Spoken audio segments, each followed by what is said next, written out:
दशम भाव को गुरुंकर गति बा दशम भाव को बृहस्पति चलन करुचंती अर्थात कर्म भाव को पूर्व जदि कर्म क्षेत्र रे अनियमितता लागि रहिथिला बा कर्म को नहीं आपण चिंता रे थिले ताहा निश्चित भाव रे दूर हो जिवार संभावना अछि। जदि आपण राजनीतिक क्षेत्र रे अछंती तेबे आपणकर मान सम्मान मर्यादा प्रतिष्ठा ये सब पाइबार संभावना को एड़ाई दि जाए न पारे। बृहस्पति चलन आसंता 1/5/2024 बैशाख मास कृष्ण पक्ष अष्टमी तिथि बुधवार दिन 12:59 समय रे देवगुरु बृहस्पति कृत्तिका मेषरु कृत्तिका वृष को चलन करुछंती।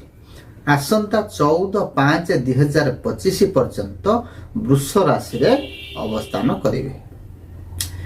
शनि मध्य 29/3/2025 पर्यंत कुंभ राशि रे रहउचंती। तेणु 29/3/2025 रे मीन राशि को शनि चलन करुचंती।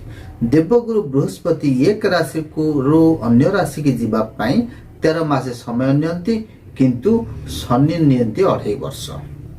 जदि बृहस्पति कथा में आलोचना करुचे बा करिबा बृहस्पति होउचंती पुरुष स्वभावर ग्रह जाति होउची ब्राह्मण रंग होउची हलदिया दिग होउची ईशान्य कोण एवं एहा एक पुण्य ओ शुभ ग्रह।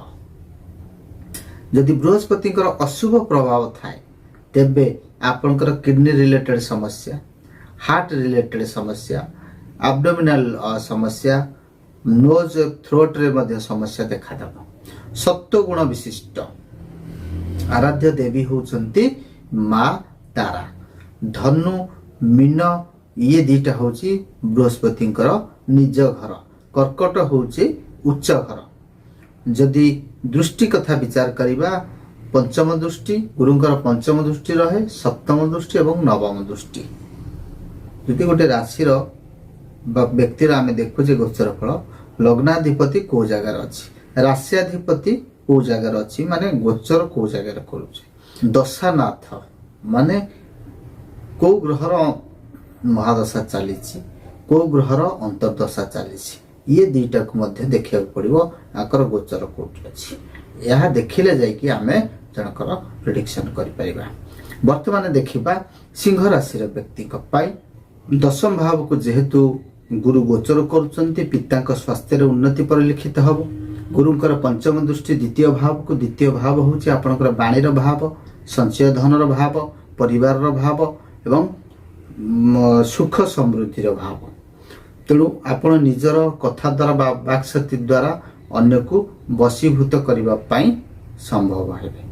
निजर संचित धन व्यय हो जिवार संभावना अच्छी।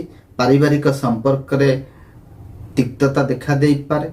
सेही भली गुरुंकर सप्तम दृष्टि चतुर्थ भाव को जहा सुख शांतिर घर बा मातांकर घर शिक्षार घर जानवाहनर घर गाड़ी भूमि एवं जमी किनिबार बा गृह क्रय करिबार घर। तेणु आपण गृह जमी बाड़ी सब किनिबा पई जदि प्लान करचंती तेबे सेतिर निश्चित सफलता पाइबे। किंतु सुख शांति रे समस्या रहिबो। विद्यार्थी माने शिक्षा क्षेत्र रे विशेष पारदर्शिता लाभ करिवे। मां को स्वास्थ्य को नहीं आपण चिंता व्यक्त करिवे। से भली गुरुंकर नवम दृष्टि षष्ठ भाव को षष्ठ भाव होची आपनकर रोग ऋण शत्रुर भाव षष्ठ भाव साहस पराक्रमर भाव। आपण जदि कॉम्पिटिटिव दउचंती बा कोनसी इंटरव्यू दउचंती सेतिरे सफलता पाइबे। किंतु आपण ऋण सूत्र रे अर्थ आनी पारंती जहा आपणकर से अर्थ ठीक काम रे लागिवो नाही। स्वास्थ्य समस्या मध्य देखा दब। निज लोक माने शत्रुता आचरण करिवे जहा फल यह जदिबा किछि क्षति पहुंचाइबो नाही किंतु मनांतर मतांतर पाई आपण मनस्ताप करिवे। जदि आपण लॉटरी की शेयर मार्केट बा इंश्योरेंस रे आपण पैसा इन्वेस्टमेंट करिसंती सेथिरे लाभवान हेबे। किंतु मोटा मोटी भावे जदि देखिबा गुरुंकर दशम भाव रे शनि सप्तम भाव रे अवस्थान धन हानि करेइबो କର୍ମକ୍ଷେତ୍ରରେ ସ୍ଥାନାନ୍ତର ବା ପନିଶମେଣ୍ଟାଲ ସ୍ଥାନ ଟ୍ରାନ୍ସଫର କରିପାରେ। ସ୍ୱାସ୍ଥ୍ୟ ସମସ୍ୟା ଦେଖାଦେବ। ଆପଣଙ୍କ ପାଇଁ ବୃହସ୍ପତି ଚଳନ ମିଶ୍ରିତ ଫଳ ପ୍ରଦାନ କରିବ। ରହୁଛି। ଜୟ ଜଗନ୍ନାଥ।